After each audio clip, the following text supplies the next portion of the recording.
Hello student, class first में हम आज व्याकरण पढ़ेंगे। व्याकरण में हमने पार्ट 4 नया पढ़े थे। हमने आपके जो पेपर के बाद आगे का जो पार्ट था, पार्ट 4 शब्द और वाक्य। हम यहाँ लिख देंगे पार्ट 4 शब्द और वाक्य। ओके, शब्द और वाक्य है ना, शब्द और वाक्य पार्ट 4। इसको मैंने आपको समझाई थी कि दो शब्द बनाकर आ धन म बराबर आम, न धन ल बराबर नल, ग धन र बराबर घर, म धन ट धन र बराबर मटर, क धन म धन ल धन बराबर कमल, क धन ल धन म बराबर कलम, अ धन ज धन ग धन र बराबर अजगर, ट धन म धन ट धन म टमटम, फिर ब धन र धन त धन न बराबर बर्तन। तो ये मैंने आपको इसके पहले के वीडियो में भी बताई थी और पहले भी बताई थी। तो ये था इस तरह से। अब इसमें दिया था कि बच्चों ऊपर दिए गए चित्रों व उनके नीचे लिखे शब्दों को देखिए। अब यहाँ चित्र दिए थे, उनके नीचे लिखे शब्दों को जोड़े भी थे इसके पहले वीडियो में हमने।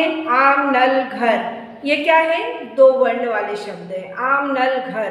उसके बाद में मटर कमल कलम, यानी मटर कमल कलम, ये 3 शब्द। उसके बाद में अजगर टमटम और बर्तन 4 वर्ण वाले शब्द थे, यानी ये अजगर अजगर टमटम बर्तन 4 वर्ण वाले शब्द थे। ओके, तो ये हमने आपको इसके पहले वीडियो में समझाए थे। अब इसके बाद 2 या 2 से अधिक वर्ण, पेज नंबर 18 पे 2 या 2 से अधिक वर्ण मिलकर जब कुछ अर्थ देते हैं तो इनके मेल को शब्द कहते हैं। ये यहाँ पर ये परिभाषा दी है कि 2 या 2 से अधिक वर्ण मिलकर जब कुछ अर्थ देते हैं तो इनके मेल को शब्द कहते हैं। जब कुछ मतलब शब्द बनते हैं तो उनको हम मिलाते हैं, यानी मेल होता है जिनका मतलब 2 या 2 से अधिक वर्ण मिलकर जब कुछ शब्द देते हैं तो उनको मेल शब्द कहते हैं। ओके, अब नीचे दी गई कविता को पढ़िए और समझिए। इसके पहले भी मैंने समझाई थी कविता, लेकिन अब हमने पेपर के बाद नया लेसन चालू किए तो हम इसको फिर से पढ़ा दे रहे हैं। ओके, नीचे दी गई कविता को पढ़िए और समझिए। मुर्गा बोला ऊंचे स्वर से, मुर्गा बोला ऊंचे स्वर से, हुआ सवेरा निकलो घर से। क्या, मुर्गा बोला ऊंचे स्वर से, हुआ सवेरा निकलो घर से। ओके, फूल खिले भौरे मंडराए, फूल खिले भौरे मंडराए, मोर नाचता पंख फुलाए, शिशु मंडली विभोर हो गई, चहल पहल हर और हो गई, शिशु मंडली विभोर हो गई, चहल पहल हर और हो गई। तो ये थी कविता जो मैंने आपको पढ़ के बताई। क्या थी, कविता, है ना। अब इसमें नीचे दिए कविता को समझिए और पढ़िए।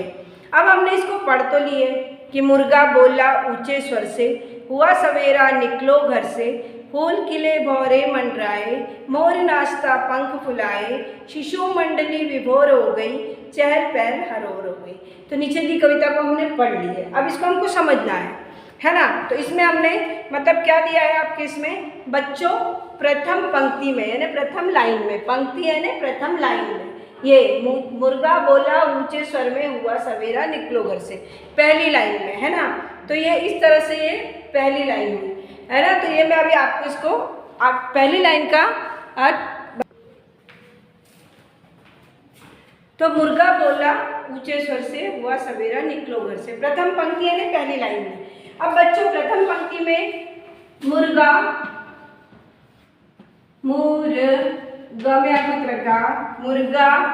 धन बोला, बो, ला, बोला धन ऊंचे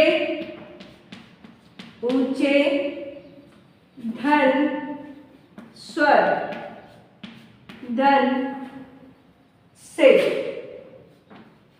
है ना, से। यहाँ पे क्या आ गया, 5 शब्द आ गए। क्या आ गए, 5 शब्द। यहाँ पर 5 शब्द आ गए, 5 शब्द हैं, सॉरी, है ना। कैसा, मुर्गा धन बोला धन ऊंचे धन स्वर धन से, यानी कितने शब्द आए? 5। पहली लाइन में मुर्गा 1, बोला 2, ऊंचे 3, स्वर 4 से 5, यानी 5-5 शब्द आए। ओके, फिर उसके बाद ये पहली पंक्ति में आए, क्या आया? प्रथम पंक्ति। क्या आया? प्रथम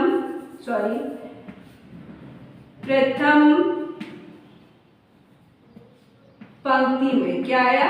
प्रथम पंक्ति में ये 5 शब्द। उसके बाद दूसरी पंक्ति में,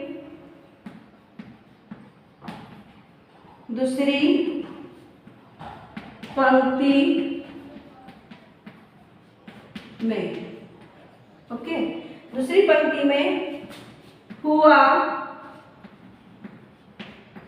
धन, सवेरा,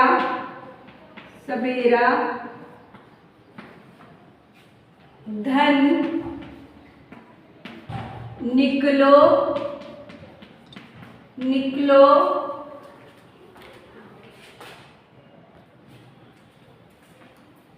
निकलो, फिर धन, घर, धन से, बराबर क्या आया?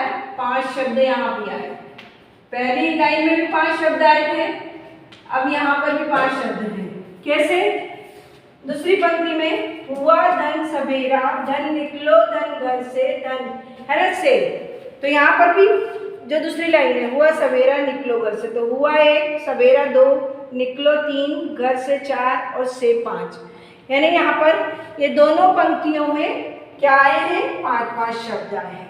ये दोनों पंक्तियों में क्या आए हैं? 5-5 शब्द आए। ये मैं समझा रही हूँ, ये कॉपी में नहीं लिखना है आपको। पंक्तियों में 5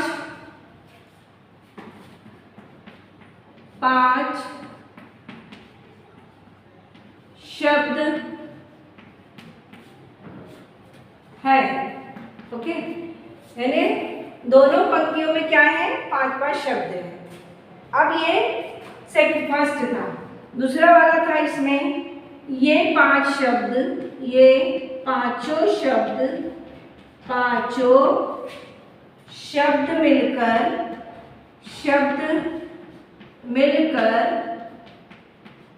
मिलकर कुछ अर्थ प्रकट कर रहे हैं,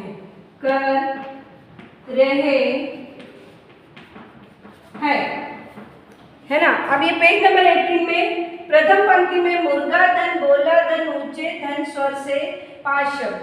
फिर दूसरी पंक्ति यानी दूसरी लाइन में हुआ धन सवेरा, धन निकलो, धन घर से, निकलो, धन घर, धन से 5 शब्द। अब दोनों पंक्तियों में क्या है? 5-5 शब्द हैं। ये 5 शब्द मिलकर कुछ अर्थ प्रकट करते हैं, यानी ये जो 5-5 शब्द हैं ये क्या कर रहे हैं? कुछ अर्थ प्रकट करते हैं। यानी कई शब्द मिलकर जब पूरा अर्थ प्रकट करते हैं तो उनको क्या कहते हैं? वाक्य कहते हैं। अब यहाँ पर ये हमने इस तरह से धन लगा के ये शब्दों को बनाए। जब ये पूरे मिल जाते हैं तो ये मतलब कई शब्द बन जाते हैं। जब पूरे मिल जाते हैं तब क्या होता है? कई शब्द बन जाते हैं। तो ये कई शब्द मिलकर, जैसे यहाँ पर कई शब्द मिलकर है ना, कई शब्द मिलकर कुछ अर्थ प्रकट करते हैं।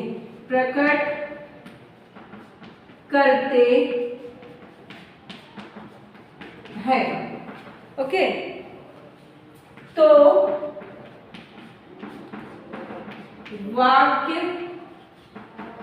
तो वाक्य कहलाते हैं।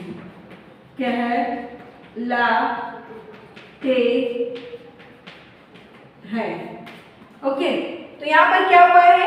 ये मतलब पूरे अर्थ जो कुछ अर्थ प्रकट कर रहे हैं। अब उसी में नीचे आ गया कई शब्द मिलकर, जब ये पूरे शब्द मिलकर कुछ अर्थ प्रकट करते हैं, यानी शब्द मिले हैं अब ये अर्थ भी प्रकट कर रहे हैं, तो अर्थ प्रकट करते हैं तो उनको क्या बोलते हैं?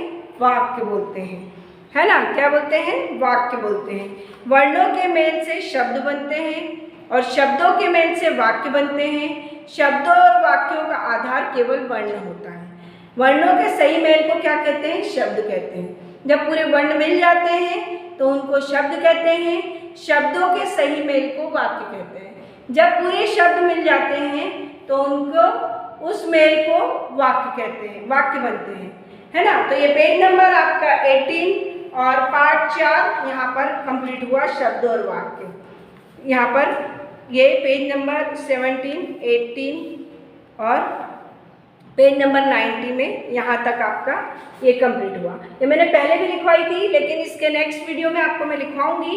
पर जैसे अभी हमने इस पार्ट का इसको पढ़े समझे, अब इसमें आपको रीडिंग करते हुए यानी पढ़ते हुए ये पार्ट को आपको और ये कविता को पढ़ते हुए वीडियो सेंड करना है फिर से, क्योंकि मैंने फिर से इसको करवाई हूँ। तो एक बार फिर से वीडियो सेंड कर देंगे, क्योंकि नया कोर्स चालू हुआ है पेपर के बाद में। तो ये लेसन मैंने इसको आपको फिर से पढ़ाई हूँ, ये कविता भी मैंने आपको फिर से पढ़ाई हूँ। तो आपको इसका एक रीडिंग करते हुए आप मुझे वीडियो सेंड करेंगे। Okay student, thank you, bye.